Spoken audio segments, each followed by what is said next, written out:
I don't own the music in this video. I want to start off saying that this is Kyle Lovett. But as I was just sitting here in my private time with God, in my secret place, I felt the Lord convicting me personally about something, and I feel like it's something that a lot of us actually do, and it can definitely be unintentionally.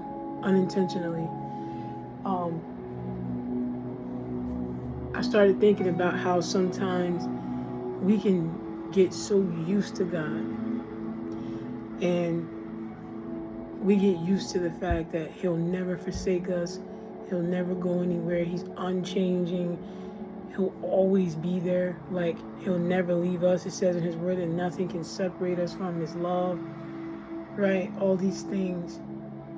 And I feel like we get lazy with God, and we feel like, okay, He'll always be there. I don't have to read my word today. I'll read my word tomorrow. I'll come back and pick up where I left off. God's not leaving, so I can do what I want.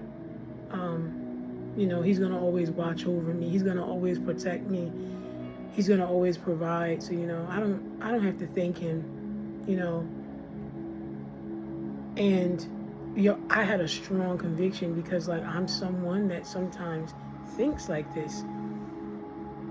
Just being very transparent and even vulnerable, exposing that. And I started getting all these analogies. And of course, I was led to the word. I was led to Ephesians 6, where the Lord talks about working for your earthly masters as you were working for the Lord. And I'm like, wow, that job that you have, that job that you punch into every day to get that money, that provision that at the end of the day, God is providing for you through that job. But I'm like, what happens if we treat our jobs like that? You know what? I could just clock in every other day. I'll still have the job. That fiance or that boyfriend or that husband or those children, we don't treat our spouses like that. You know what? They'll always be here. Why? Because eventually, if you keep tripping up with your spouse, with your boyfriend, with your children, they can change on you. They can leave you. They can, So I'm like, if we don't look at our tangible things like that,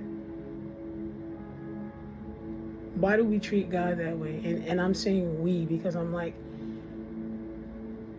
He dealt with me. And I had to ask the Lord to forgive me. Lord, you should be cherished.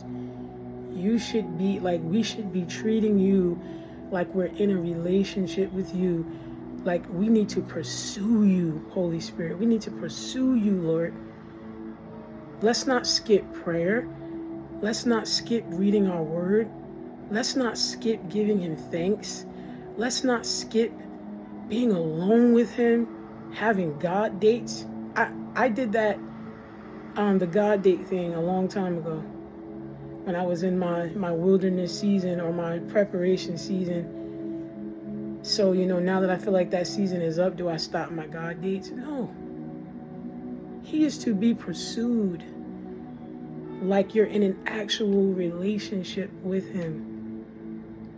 Like I said, we know those human things, those tangible things, those material things, we can lose those things. But why are we so comfortable? No, He doesn't have to do what He does. He didn't have to go to that cross. He didn't have to save you from sin. He didn't have to clear your name. He didn't have to deliver you. He didn't have to keep you. He didn't have to save you from yourself and from the enemy, right? These are things that He does because He loves us. So I thank the Lord for convicting me about that. Let's actually take Him seriously, right? And even in Him bringing this to my attention, it was in love, that gentle whisper, when you see your child doing something that you love so much that is doing something that's harmful to themselves, right? You don't go beat them up. You don't go punching them. You don't go cursing at them, yelling at them. But you kind of, oh, you might not want to do that. That could get you in trouble. You don't want to hang out too late. Something can happen. There's danger out there. And he just softly redirects you back to where he would have you to be. And it was just beautiful the way God brought that to my attention. So I just wanted to, express that like, don't get so used to God that you just be like, oh, whatever, he'll always be here. No, no, no, no. Treat him like a prize. Treat him like you'll die without him. Treat him like you need him more than you need the air to breathe. Treat that time with him like you're desperate for it. Don't get so comfortable with knowing that God will always be there that you neglect him, that you act like it's nothing, because it really is something. God bless.